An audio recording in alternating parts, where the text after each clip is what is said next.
Very good afternoon and a warm welcome to everyone for today's session on Grooming Leaders is Everybody's Business by Dr. Professor Alfredo Behrens, who is a President Strategic Board, Universidade Fernandes, Pessoa, Portugal, and Professor of Leadership, FIA Business School, Brazil. So, Alfredo has very kindly given his consent to join us from Portugal. I think this is the one good thing COVID has brought, that teaching, learning has become location agnostic. Earlier, pre-COVID, it would not have been possible to get a person of his stature to come and deliver a talk all the way to Kolkata. So on behalf of Globsyn Business School, Alfredo, I take this opportunity to render a very warm welcome to you. Thank you. Okay. Thank you very much. Thank you very much, Shauri. Thank you very much for inviting me and all the students for arriving at this time. I'll give a brief introduction of Alfredo. Alfredo Behrens holds a PhD from the University of Cambridge. He's a President, Strategic Board, Universidade Fernandes, Pessoa, Portugal, Professor of Leadership, FIA Business School, Brazil. He currently lectures online at Universidade de Salamanca. Alfredo also facilitates leadership development events for Harvard Business School Publishing, and he presently is staying at Porto, Portugal. He's an accomplished thought leader. Dr. Behrens is a renowned public speaker. His talent was built over years of lecturing for some of the world's leading academic institutions, at which he has been distinguished as a most accomplished lecturer. He writes frequently for HBR's blog, where most of his writings can be found by Googling for HBR Behrens, and also writes for the Financial Times, Klein Bureau's. There are n number of things Dr. Behrens can tell. And he has lectured or consulted for Princeton University's Woodrow Wilson School, University of California at Berkeley, for business schools such as London Business School, London School of Economics, the Imperial College. The list is endless. So in fact, one of his books have been taken, I think, which called Gotcho Dialogues, which tops the ILBA 2018 Book Awards, will be nominated and screened as a TV series. I think with this, I would welcome Alfredo to take his session forward. Thank you very, very much, Shaoli, for inviting me. Thank you, Globsyn School, for this. Yes, I have made some sort of a name on this field of leadership, but it's much of what I've actually learned from Indians like the late Sri Pritam Singh, a lovely person, and the people that gravitate around him like Asha Brandarkar and Subir Verma, and more recently Subrat and Mohwa. Indians can learn from the Indians much better than from me. What I want to bring to you is a Western perspective. Because you see, the Western companies have become so enormous that they have spread all over the world, and they carry with them the wisdom of what works well for them, mostly in the USA. But they are not really as wise as they should be, and perhaps some of those techniques might not work as well in other countries like India or Brazil or Mexico or China, for example, right? So this is what I have been discussing. It's this intercultural aspect of leadership. What works well for one country and its people might not work as well for other people. So this is why you have to stand on your tiptoes and think for yourself. What I'm going to bring to you today is a distillation of my recent thought about leadership and culture, and what works well and what works less well. So I'm going to discuss with you three topics.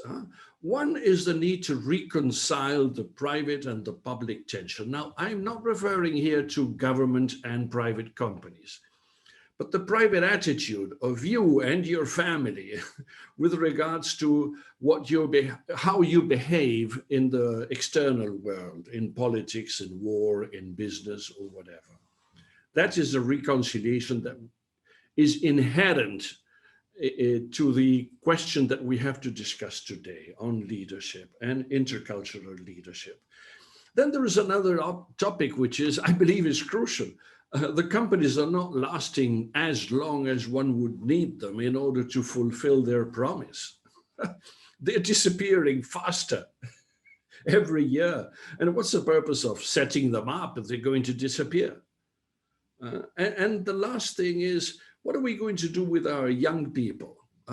Until when are we going to ask them to wait until their time comes? And by then, they may be bored and they may not want it anymore. And we have wasted perhaps the most fruitful years. So these are the three topics that I wish to discuss with you. The tension between the private and the public, the staying power of organizations, and the waiting line. Now, I have learned a lot from geography. If you look at that map there, that's the river Amazon. The land is flat, so it meanders a lot in order to fulfill its meaning, getting to the Atlantic Ocean. And it has many tributaries, affluents along the way. And all these rivers cover different lands, and they carry with it the silt of those lands, the gist of them, the essence of those lands. This is what culture is all about. When a river gets to the Atlantic Ocean, it carries with it the silt that it has gathered along its way. And with cultures, it's similar.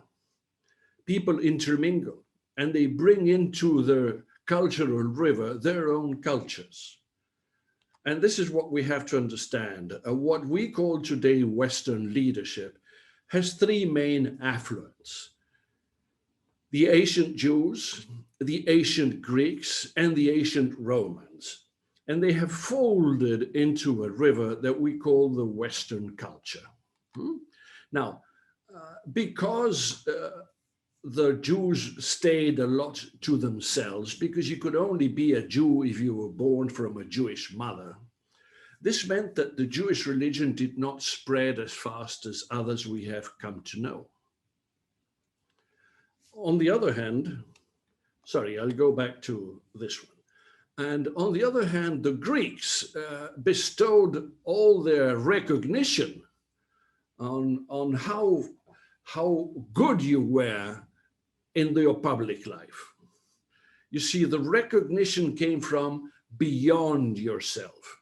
It was attributed to you by the surrounding people. And that was secured in politics, in war, in arts, in thought, in philosophy. And the Romans picked up this, and they continued with the Greek tradition, expecting that others will tell you how good you are. And therefore, while the Jews remained to themselves, bound to their families, cherishing their wives, the Greeks and the Romans set out for war. So this is why we get Justinian in the Byzantine Empire of the Eastern Catholicism. And this is why the Pope, Urbanus II, got all its warring kings to go out and take Jerusalem again in order to divert from the internal worrying of in Europe and conquer new lands and spread Catholicism. So this idea that you do not stay within yourself and you have to go out in order to secure recognition, has driven most of the leaders in the Western world and the companies that they lead. This is why we get the tradition of cherishing strategy, which is a Greek word. And it percolated into Europe and then into America. And we have all these worrying jargons into business, like price wars, company, assailant, business intelligence. All these terms came out from the armies in fighting. And we have incorporated them into the business jargon. Excuse me. And this is what makes the business management and the type of leadership that we have today. It's expansionist. It believes that if it doesn't expand, it will get nowhere or it will disappear.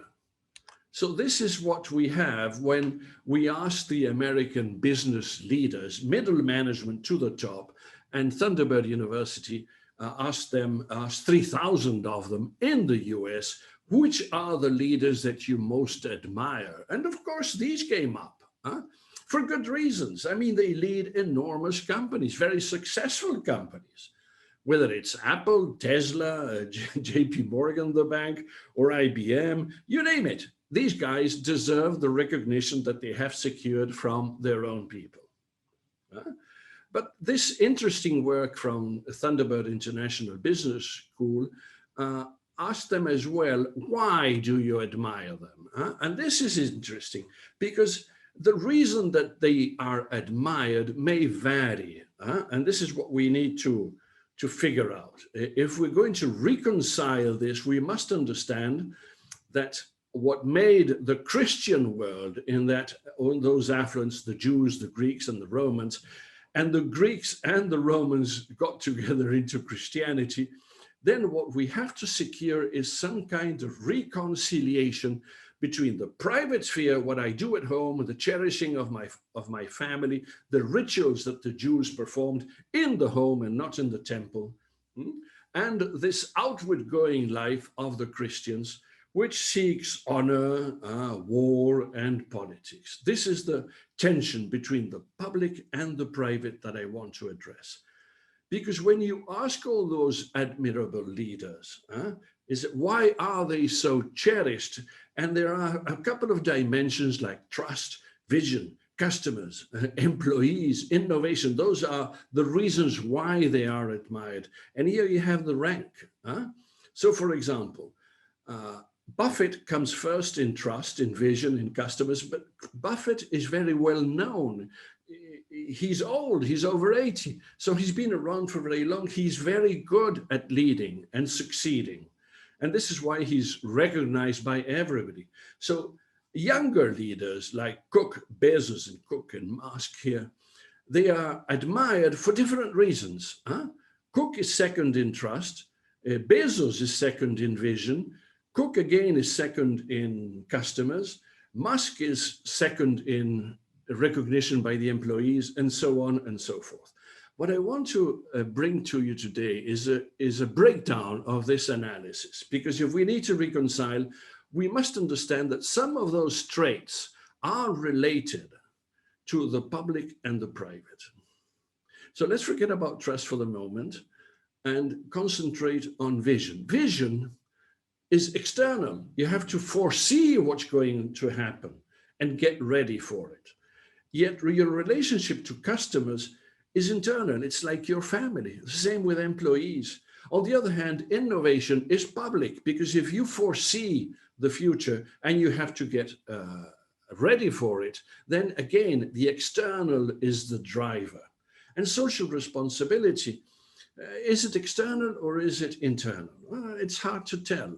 But really, I would not trust somebody who says that they are concerned with the climate, but they behave differently in private.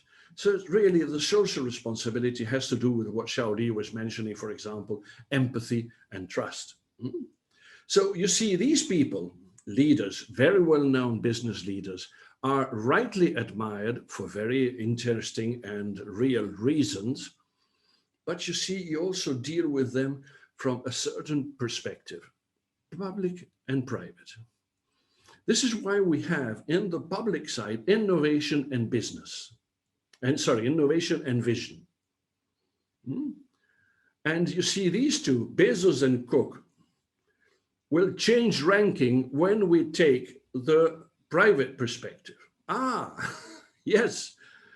You see, people admire the same for different reasons. When they consider the private outlook, like for example, relationship with customers, the relation between private and public is inverted. So there is a tension, yes, between the public perception and the private one. And this is what we need to reconcile. And this reconciliation has been taking perhaps 30 years. It began with the Earth Summit in Rio de Janeiro in 1992, but it continued. So for the last 30 years, we've been dealing with this. It's no longer perceived as important to compete because this competition is a zero-sum game. We beat the others, yes, but what happens to the climate? So we must understand, and this is what has been growing in the last 30 years, that we are in it together. And we have to see business as an ecosystem. We are related to participants, to value exchange, to industries, to the complexity of technology. All this is part of our business. And then in 2009, we had the first climate reunion sponsored by the United Nations. And since then, Greta has become world famous. So see, this has been a movement for the last 30 years. There has been a transition trying to reconcile the public and the private. Business leaders stem from a tradition of cultural tradition that reflects the Jews, the Greeks, and the Romans in the Western tradition. And that tradition has been perhaps represented by Christianity. And Christianity has been expansionist. And in this expansionism, it has led many countries into war. And this is why you get so many warlike messages embedded into the jargon of business. But it should temper away. Next topic that I want to discuss with you is this question of staying power. You see, we have some of the top business schools of the world, like Stanford, Wharton, or Harvard Business School, concerned with the fact that corporations are lasting less than they did. It's like a roller coaster. It is. Yes, the leaders of those corporations are lasting less in their mandates. It's a 17 drop in 4 years. They used to stay 6 years as CEOs, now they're staying only 5. But the lifespan of the corporation has shortened even more. And you see, something which people don't really look at as frequently is that those corporations have board of governors that are very provincial. So American corporations have mostly American board of governors nationalities. Japanese are even worse. I don't know about the Indians, but it's something that we should look into. Because you can't really have a successful corporation operating around the world when your board of governors represents the city where it was founded. It doesn't make any sense. Now, those are the guys making the real decisions. Sometimes it's not even the CEO, but those people are very provincial in their upbringing and in the way that they relate to the rest of the world. So this is why we have this cartoon here, because it represents birds of a feather flock together. You shouldn't be having that penguin there. But this is not only in business, it's a human tradition that we try to secure. We like the people that we were brought up with, but that's not diverse enough. And so this gentleman, Justin Fox, very bright, he used to be the senior editor at Harvard Business Review, moved on to Bloomberg, and he did this analysis of the composition of the Supreme Court of Justice in the US. And it turns out that most of them were groomed at Harvard Law School or Yale Law School. That means if you didn't go to one of those two law schools, you probably would not make it to the Supreme Court of Justice of the USA. Now, with corporations, it happens similarly. This is why Harvard and Forbes are so concerned with the provincial nature of their boards, because they are not diverse enough. So I went out to study by the University of Chicago what is the national composition of those governance boards. And it turns out that India is about 11%, and Japan is about 5%, Brazil says it's 15%, and USA it's about 8%. That means In the USA, out of 100 board of governors, members, directors, you only have about 8 that were not born in the US. Now, in the case of Brazil, I know, because I'm Brazilian, that it doesn't really mean much to say that you have 15, because those board members may be foreigners that turned up in Brazil and live in Brazil. For example, in my business school in Sao Paulo, I'm registered as Uruguayan because that's where I was born, though I naturalized Brazilian. But it helps in the ranking of the schools to say that you have a foreigner amongst your teachers. Right? And Japan doesn't even worry about that. About 5% of its board of governors are non-Japanese. That's very small for corporations that have spread around the world. Why should it be that these large multinationals have so few foreigners in their board of governors? The only explanation for it is that birds of a feather flock together. And this means that they're not diverse enough. And diversity is crucial, because if you look at it from the private perspective, the relationship to customers, do these leaders are cherished because they are bound to their customers? It turns out that the corporations that are retailers are closer to their customers, and they have a bottom-up selection of leaders. That is, if your oxygen comes from breathing from your customers, it's only natural that you will bring into the leadership of your corporation people that are in touch with your customers, because you need it. That's how you stay attuned. And this is what McDonald's does. It has a bottom-up relationship to selecting its leaders. Not so much top down, but bottom up as well. And the same in the healthcare.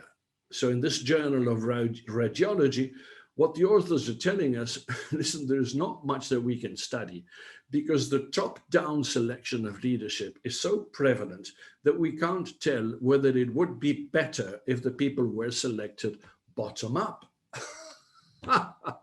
So summing up, yes, it would be interesting for corporations to live longer. This is what they used to do.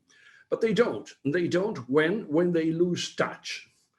And that happens when the corporate boards remain insular instead of reflecting the desires and anxieties of the countries that they're operating. And this also means that if the leaderships, if selected top down, it means I like that person because that person looks like me or thinks like me, then you are going to exacerbate that insular perspective. And of course, when that happens, the corporations don't do as well, and therefore they blame the CEO, and the CEO turnover increases. So there's no chance of getting close to what really matters. So that's not the whole story, but let's move on. My third topic was grooming leaders, because this is a crucial thing, isn't it? I mean, it's not only for succession, but it's how do you bring leaders? How do you train them? How do you analyze their performance as would-be CEOs if you don't have a system to allow them to grow? And leadership is not only learned in business schools. Leadership is practice. So if you don't give them the chance to develop, to hone and develop their leadership capabilities, they won't turn out as leaders, whether it's in your family, with your children, whether it's in your neighborhood, whether it's in your church or your football association, wherever. There is a chance for you to hone your leadership skills, not because you want to be a CEO, but because you have something to say, and you should not wish to die with all your music inside of you. No, you want to get it out. What did you come out to this world for? If not to improve it and leave your message so that others might run with it. So is there another way to grow while staying in touch? This is why I analyzed the Catholic Church, because it's been around for 2,000 years. There's hardly a better example of staying power than the Catholic Church. Of course, it made mistakes, but let's concentrate on what is interesting about it, not least of it, its duration.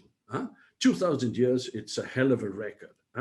So what do? They groom their leaders. They have private schools, confessional schools, they call them, in which these students are selected, and some are selected into the seminars, and then they become priests, and eventually they become bishops, and God knows, they might even become cardinals and choose the next pope. But the interesting thing is, it's bottom up. They have schools of leadership in a sense. They're constantly selecting the people that will do it. And they've been doing this for almost 300 popes. So this difficult to read map here is the tenure of each pope. And there are almost 300 of them. And of course it has varied, and it was falling. The tenure was falling until roughly the year 13th century, but now they last longer. And the interesting thing is that the average tenure of a Catholic pope is now double the tenure of a CEO. So they last long in the reigning of the operation. Not only that, there is a diverging path of their behavior. In the corporate world, the CEO turnover is increasing, and the corporate boards are very insular. But in the Catholic Church, the popes are lasting longer, and they are geographically more diverse. You might not think so, and I know why, but listen. The Japanese have only 5% of their board of governors born not in Japan, while the Catholic Church has this pope born in Argentina. It's recent, you might say, yes.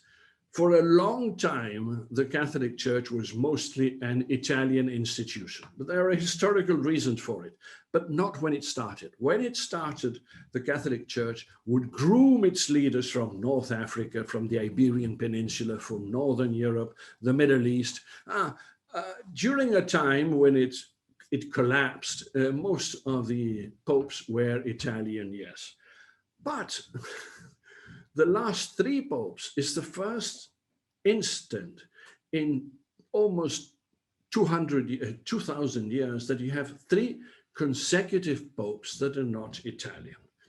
First, it was a Pole, then a German, and now an Argentinian. And this is a trend because Pope Francis has understood that this is the way to go. And this is why he's naming more cardinals. That's the electoral college of the church. That will be stronger, where it will be a greater representation of Asians and Africans.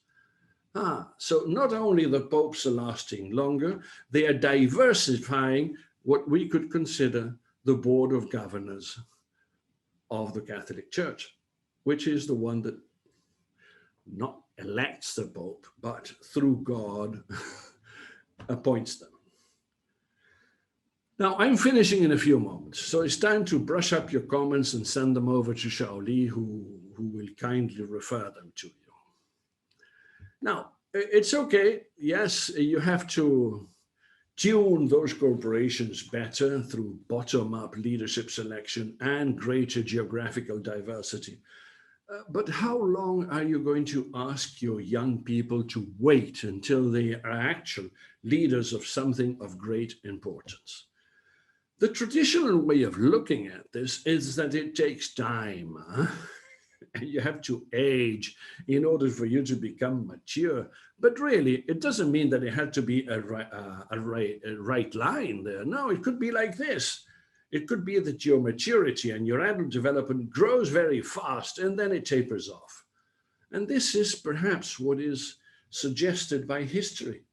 If we look at the great leaders, those that made history, and therefore their triumphs are recorded, you have Alexander the Great, tutored by a Greek philosopher, Aristotle, but Alexander the Great was 32 when he died. By that time, he had secured the conquest of an enormous area of the world. And it's not only him. Cleopatra was 18 when she became the pharaoh of the Egyptians. And Cyrus the Great, look at the size of his empire. He died when he was 29. That is, all these people made great inroads into history by the time they were 30. Look at this one, Francisco de Orellana, a Spaniard. He founded the city of Guayaquil on the Pacific Ocean and wanted to go back home. So he knew it wasn't the West and looked up at the West and said, how do I get there? Well, you see, you have all the mountain range, the Andes, almost as high as the Himalayas, as you know. So he climbed up the mountains with his people, got down at the other end, fell into the jungle of the Amazon, builded rafts and traveled for months along the Amazon River that no Westerner had ever done. By the time he got to the mouth of the Amazon, by tasting the water, he realized, hey, this might be the ocean. He didn't know, he couldn't know. He was an explorer, right? But he did this before he was 30.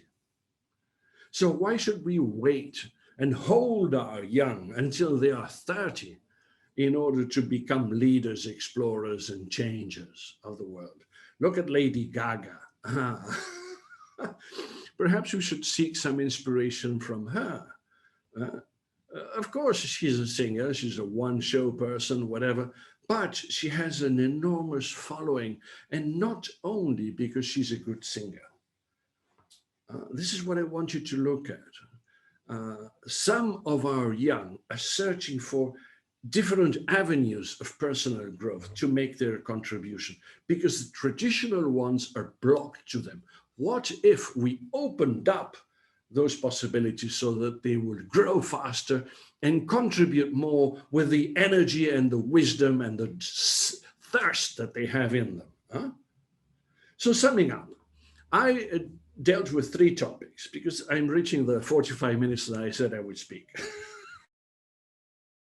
Reconcile this public-private tension to make us better. We should not use war words in our business leadership. And we should strive for organizations to last longer, and we should be grooming leaders in order to make them, allow them, bring them into leadership earlier. So I dealt with the public and private tension. I exemplified what is most admired in each of those leaders in the US and showed how they tend to reconcile this public-private tension. And I showed that the staying power. In India, you may have different people that represent her and the way of behaving. In Brazil, you've got Anita with double T. Look her up, huh? Because India is a very young country and you can't hold up the vast majority of your people.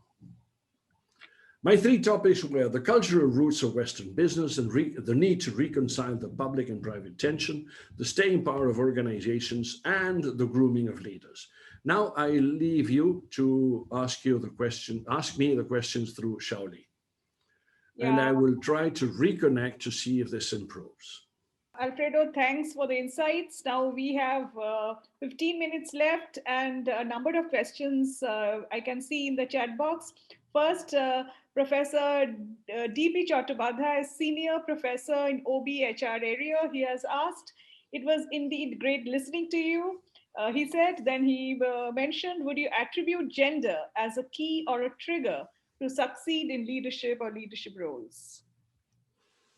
No, why should gender be the one? I think that gender, unfortunately, it means that, you know, the women have been stopped from arriving into leadership positions. And gender has become a buzzword in the West, but I wouldn't fall into that trap.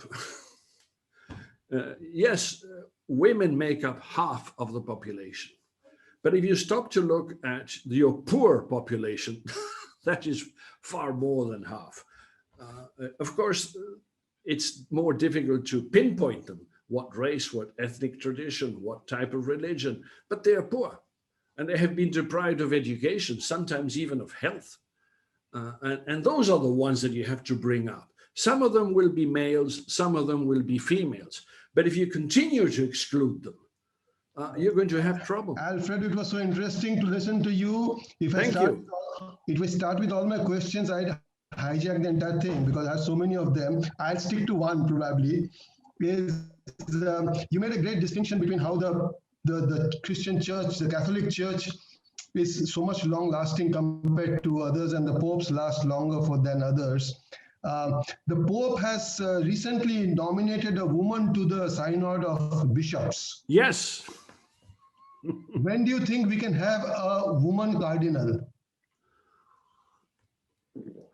Oh, I didn't bring my globe here to figure out the future. But, you know, it's a very traditional organization. This is why it had lasted long. So I suppose that we will have a woman capable of, say, holding a mass, perhaps in the next 10 years. If people like the Pope Francis remain in power, which it looks like it, I think we're going to see important progress in the church from the gender point of view. And it's necessary, of course. And this contrasts with, say, the scene in the United States, where when Hillary Clinton came up for presidency, the general idea was that perhaps America is still not mature or not ready for a woman president. They did have a vice president now, but yeah. Well, my second question. Yes. Yeah. No, that's for the Americans to sort out amongst themselves. Right? My second point, which I was really very happy to see that you were making a reference that so much in the management we have borrowed from the armed forces. I keep making this point to my students, some of whom are there in this session here, that why do I fall back upon examples from the armed forces? Recently, about a few years ago, there is this knowing, doing, being idea, which Shrikant Datar brought into Harvard. They published a book, they revised the curriculum. But even this knowing, doing, being is borrowed from the West Point Military Academy. Yes. And my question to you is, in the armed forces, where people, once they get in, they normally stay there. They don't get into the US Army and then leave it to join the Pakistan Army or the Indian Army. So there you can have a continuity and really practice this being part. Knowing, doing is okay, but the being part requires people to stay for a long time in one organization for the being part to fructify. Now, when we know executives are so short-lived, including CEOs, is it really possible to inculcate the being part into the management, creating leaders for business organizations? It's a very interesting question, Chakravarti. Thank you very much. I think that the American armed forces are really wonderful. Not because they throw bombs accurately, but because they have been tremendously innovative for very long. So for being a traditionally oriented top-down structure, they were the first to take up the innovation in airplanes, for example, right?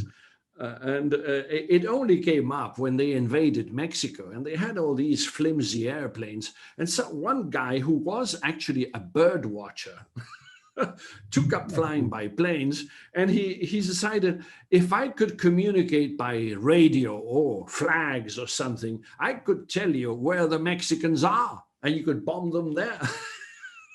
Now, of course, it was the wrong reason to make the innovation.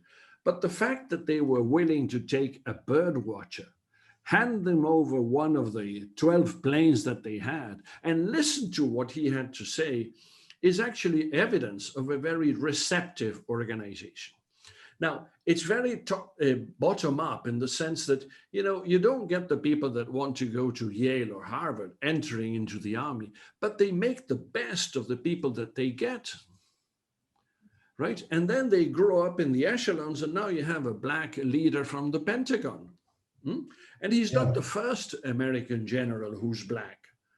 So in some ways, the American army has been extremely innovative and diverse, and it's now accepting women, and it's accepting transgender.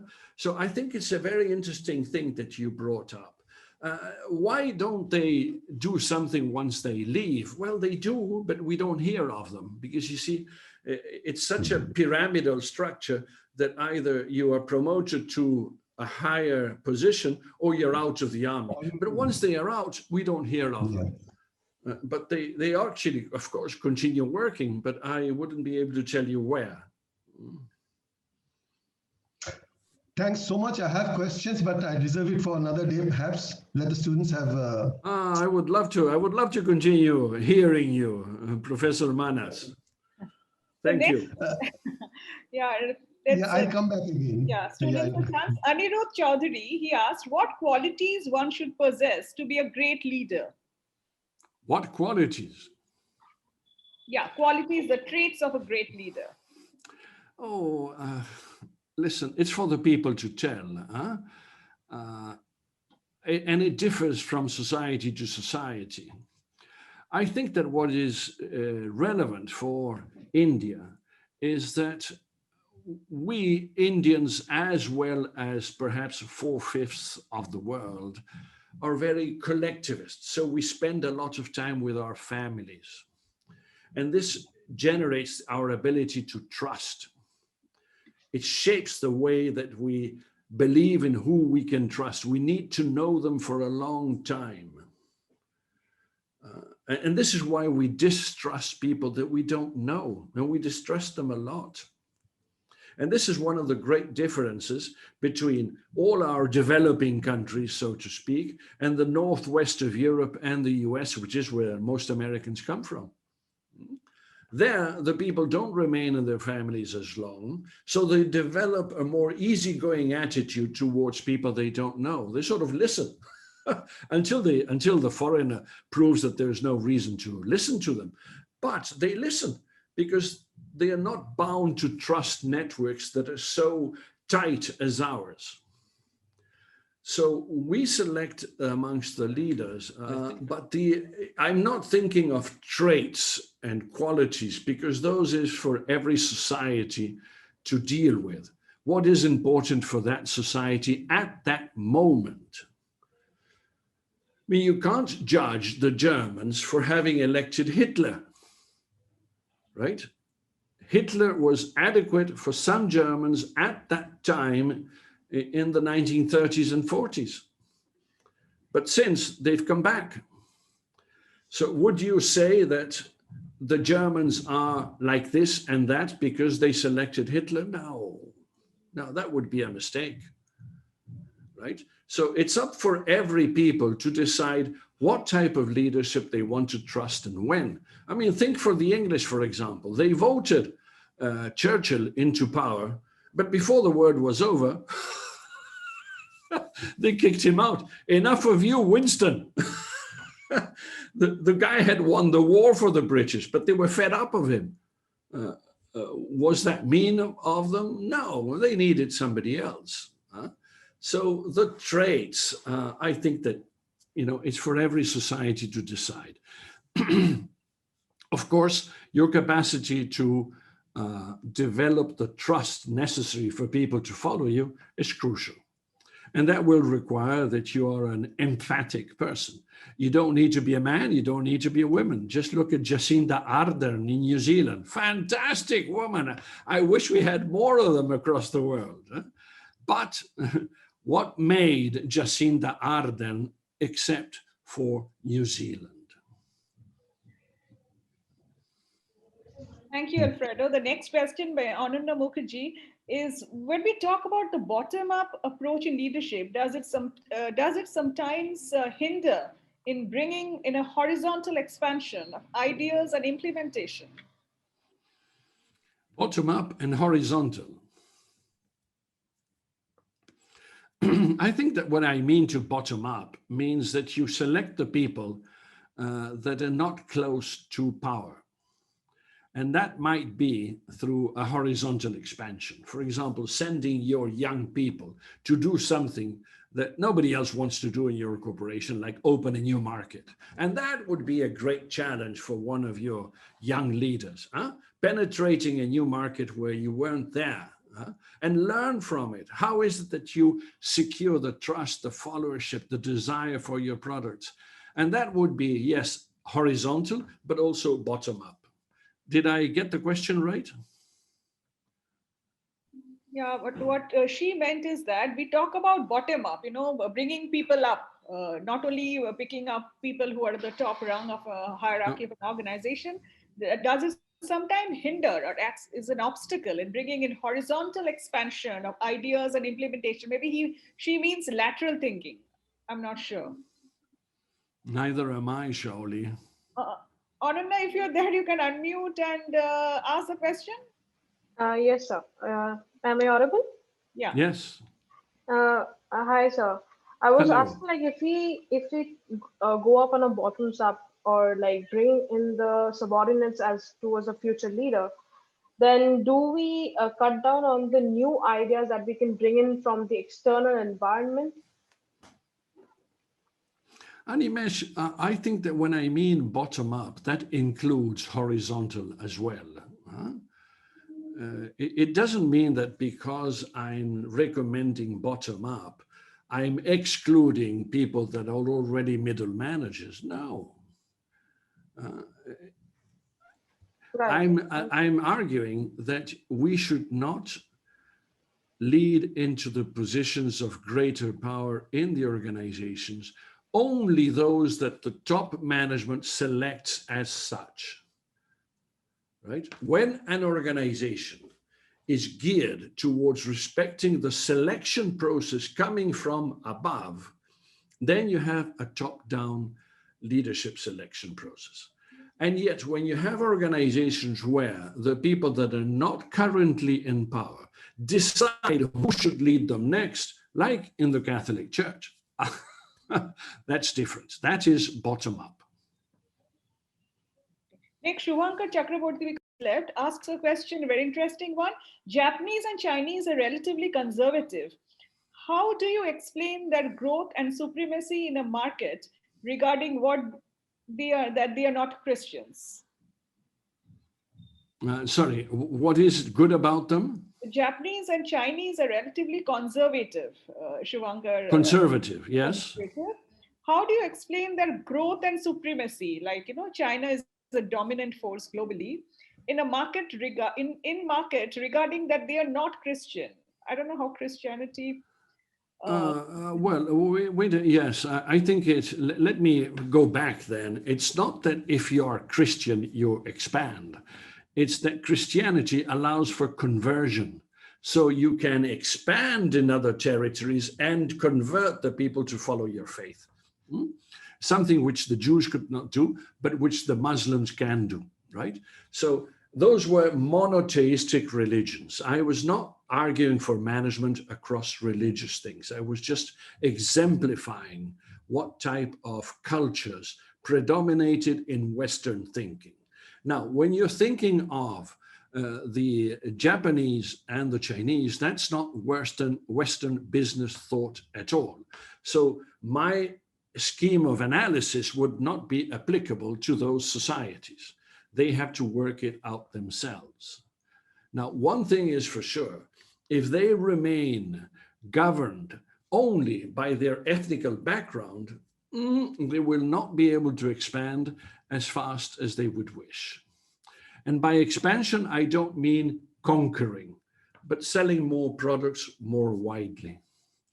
Yes, the Chinese have been very successful, like the Japanese were 40 years ago, but it also means that, like the Japanese, the Chinese might reach overextension unless they change and they learn to incorporate managers with other viewpoints. Okay. Now, next question by Uddipan De.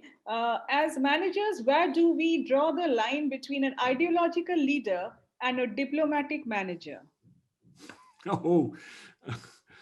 I don't think there is a line. I don't know what an ideological leader would be. Perhaps one that doesn't listen, and yet the diplomat listens.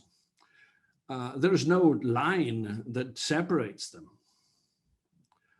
I think that what happens in many of our developing societies is that we tend to exchange loyalty for protection. That is the basic populist pact. And so we relinquish power and hand it over to the leader that promises protection. He may or may not become an ideological leader, but as long as we feel protected, we tend to ignore the criticism that perhaps we should voice. Just two last questions. Yes. Arnab Haldar is asking, how can the various qualities of two important dimensions, leadership and management, be integrated together since the inception? I mean, I think he means the starting of one's career.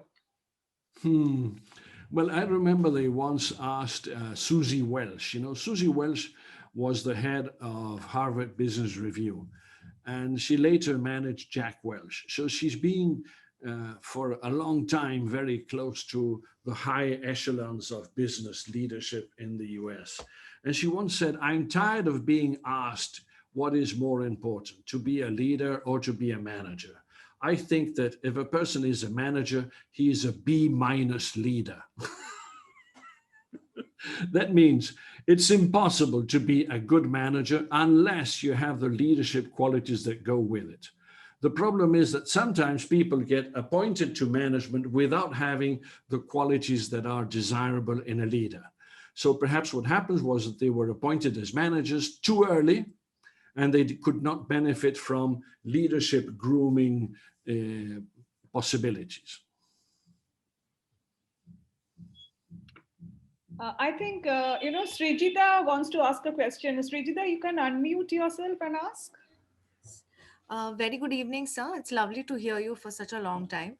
Thank you, my dear. question, yes. So my question would be, leaders sometimes have to take very harsh decisions, even in spite of having a lot of followers. During the Yes. crucial times, and they are the ones who are going to light up the. They're going to hold the light and they're going to make the paveway work. So is it true, sir, that leaders at the end of the day are somewhat lonely, and when they need the power of their their power of their followers, they're actually on the opposite side? Sir, how true is this statement? Because I've been reading this quite some time in some of the articles, that leaders are at the end of the day are very lonely in spite of having a lot of followers. Is it because of the harsh decisions they take, or is it because the followers have something else inside their mind? That's what It's an important question, Shrita. Thank you, sir. I think that it is true that leaders are relatively lonely, because ultimately the responsibility is on their shoulders. So they may consider a lot of alternatives by listening to people, but eventually it's them that need to make the decision. Now, it should not always be like that. There should be a greater sense of consensus. And if we go back to the Catholic Church, I don't think that Pope Francis makes the decisions only by himself and with the approval of God, right? I think he listens a lot. He's got lots of advisors, and eventually he communicates a decision, right? But it doesn't mean that he's alone, right? I think that when you look at it from below, oh, they look very lonely. But if they are true leaders, they shouldn't be completely alone. They should have a lot of advisors and people that they listen to very closely. Right, sir.